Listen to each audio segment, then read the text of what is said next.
Jatzean dagoen zuhaitza benetan sorpresa bat izan da hemen Txantrean, armendol zuhaitza da edo almendroa.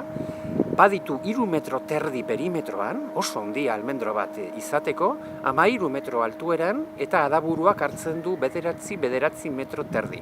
Benetan izan da sorpresa bat aurkitzea, dudarik gabe inguru guzti hau baratzez beterik zegoen hau dena urbanizatu baino lehen, eta hau da bizimodu zahar horrek utzi duen azkeneko lekukoa, eta berez dudarik gabe zaintzen eta gordetzen, konserbatzen jakin behar duguna.